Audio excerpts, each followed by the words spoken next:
If you can't even clean properly, maybe you should just have an abortion. I mean, it doesn't bother me either way. How could you say such a thing? Unforgivable, just too far. My name is Alicia. I'm in my late 30s and I'm a company worker. I've been married to my husband Kevin for 5 years now. We don't have any kids yet.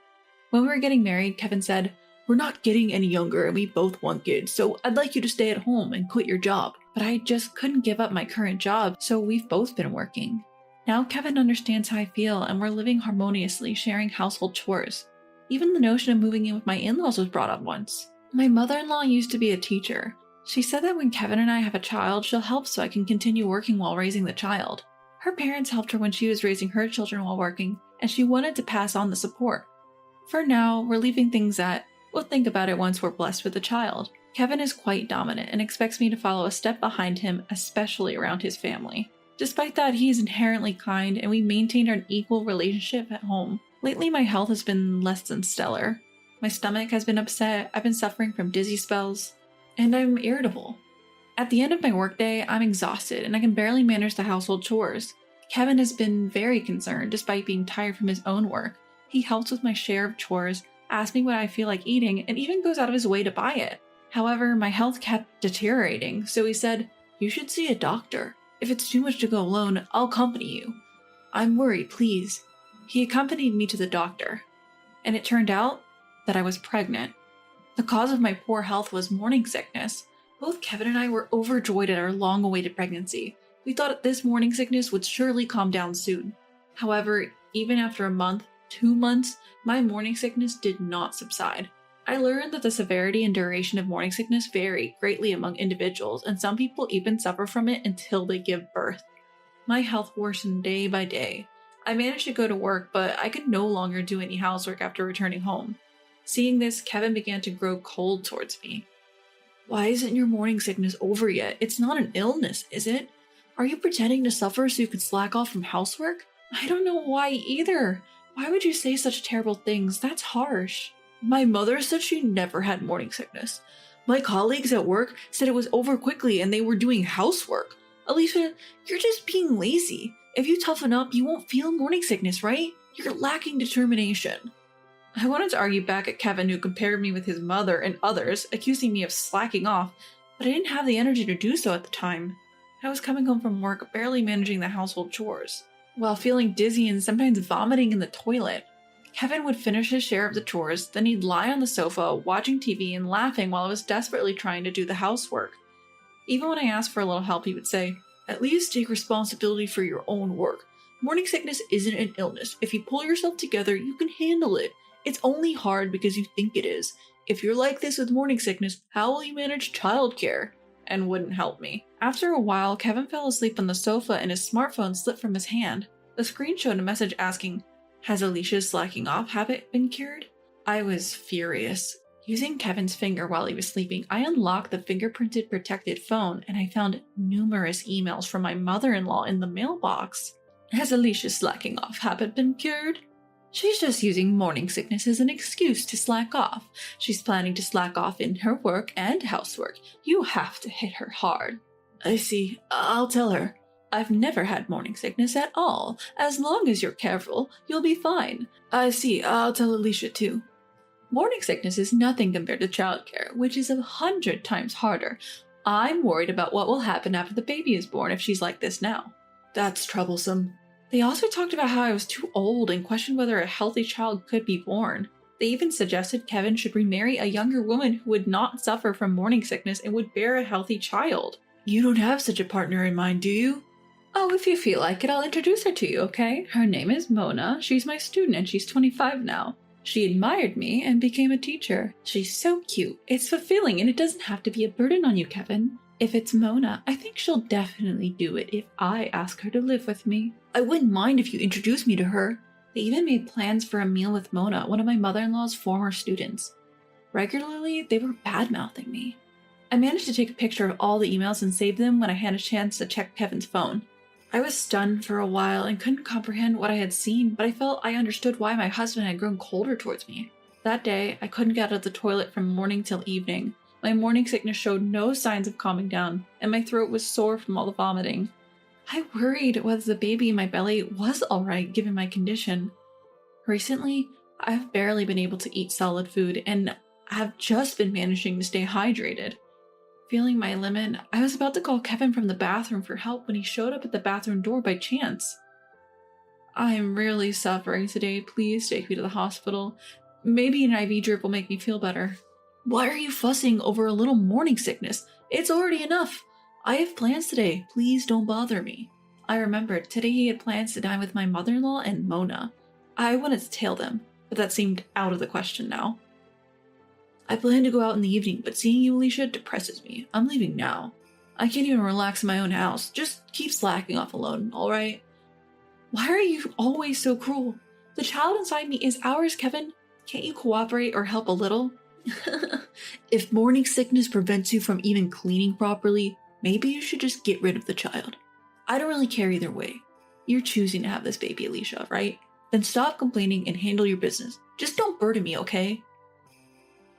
As I heard his words, my consciousness began to drift away. I couldn't muster any strength. When I woke up, I was in a hospital. My parents looked at me worriedly. What had happened? Apparently, when I was trying to call Kevin from the bathroom using my phone, I accidentally dialed home. My father answered the phone and overheard Kevin's harsh words. My parents rushed to our place immediately and found me collapsed alone in the bathroom. Kevin had left me unconscious and gone out. My parents quickly called an ambulance and I was taken to the hospital. Fortunately, both I and the baby were okay, but I was advised to stay in the hospital for a night just to be sure. My parents tried to reach Kevin, but he was unresponsive. He had read the messages but didn't reply. He didn't show up at the hospital that day. I told my parents everything, sobbing. I showed them all the photos from Kevin's phone. My father, deep in thought, said, "We need to talk with Kevin and his parents." The next morning, when I was about to be discharged, Kevin finally showed up in my hospital room. Kevin, grinning, said, "Seriously? What are you being hospitalized for? You just stayed one night, right? See, I told you your morning sickness isn't a big deal. Let's go home now." Kevin, wait a moment. The doctor told me something earlier. I got a medical certificate that recommends rest due to my condition. I've already contacted my workplace to take leave starting tomorrow. Oh wow, so you're slacking off from work now too? Must be nice. This morning sickness thing. Well, it makes sense. You would be a burden to everyone at work in this condition. So if you're going to be home from tomorrow, I don't need to do the chores, right? It's only fair since you're going to be home, slacking off. Kevin, have you been talking to your dad recently? Does he know about Alicia's condition? Well, no, I haven't talked to my dad recently. I do keep in touch with my mom, and I've told her about the situation, so I think she has informed my dad. Considering Alicia's situation and your current attitude, Kevin, I cannot allow her to return home. We will take Alicia in for a while. What? Don't spoil Alicia, please. Well, we are sorry, but regarding this matter, we need to apologize to your parents. We would like to visit when your father is present. Also, what happened last night? We tried contacting you multiple times. Or perhaps you were too busy with work? I wonder if Kevin noticed that my mom's eyes were not smiling even though she was. He made a tense face and said, "Okay, I understand. I'll make arrangements. Last night I was working. I've been busy recently. Excuse me." And he left the room. Then the doctor came for the final check before discharging me. After finishing the examination, the doctor explained how I should take care of myself from tomorrow onwards. He then addressed Kevin. "You're Alicia's husband, right? Alicia is going through a tough time right now, so please take care of her. Try to do the chores so that she can rest her body." To which Kevin replied, "Doctor, what are you talking about? It's just morning sickness." Well, I understand from your position you have to say that to avoid complaints, right? Don't worry, I'll make sure Alicia does what she needs to do. When we have a family meeting, my parents will surely reprimand her too. Now, if you'll excuse me. And he left. The doctor, puzzled, offered, "He seems to misunderstand something. Should I explain it to him more thoroughly?" My mother responded with a smile. "No, it's all right. We'll handle this on our end. I'm sorry for the unpleasant scene you had to witness." My parents seemed lost in quiet contemplation. A month passed and my health finally began to stabilize. The time had come to go to Kevin's family home and resolve things once and for all. That said, I hadn't been in touch with Kevin much in the months since I had returned home, and I had no idea how far things had progressed with Mona. I had no clue where the discussion would lead. I'm sorry for the inconvenience caused by my extended stay at my parents' home due to morning sickness. It's not a bother at all. Are you feeling better now? Be careful not to push yourself too hard. While my father-in-law expressed concern for my health, Kevin and my mother-in-law gave me condescending smirks. Thank you. In fact, Kevin mentioned that Alicia's morning sickness was an act of indulgence, which is distressing for us as her parents. Morning sickness as an indulgence? Kevin, did you say that? Well, isn't that right, Mom? No, it just seems to be lasting too long. You're better now, aren't you, Alicia? That's good. My mother-in-law hastily tried to end the conversation. No, we need to clarify this, mother-in-law. You were worried that Alicia, being older, might not be able to give birth to a healthy child. You plan to arrange a remarriage between your young former student and Kevin? How far have the discussions with this young Miss Mona, was it, progressed? What is this all about? Has my wife really said such a disrespectful thing? No, it's not like that. It was a joke, a joke? Mom, what do you mean? We've already had a meal with Mona, and I really like her. After this, we will divorce Alicia for failing to do housework and claim alimony. Then I will marry Mona, right? At Kevin's words, everyone fell silent. An uneasy silence filled the air. My mother-in-law turned pale, and my father-in-law was red in the face. It seems there has been some outrageous discussions happening without my knowledge. For today, please go home. I will have a proper conversation with these two. I apologize for the situation. Once again, I ended up returning to my parents' house. I felt like I might never return to that house again. A few days later, I learned a surprising fact from my father. Kevin had received disciplinary action from his company. The reason was maternity harassment. He had committed maternity harassment against a woman in his department. It's evidence that you're slacking off if you get sick just because you're pregnant. Work is not your place to relax. If you don't want to work, then go home.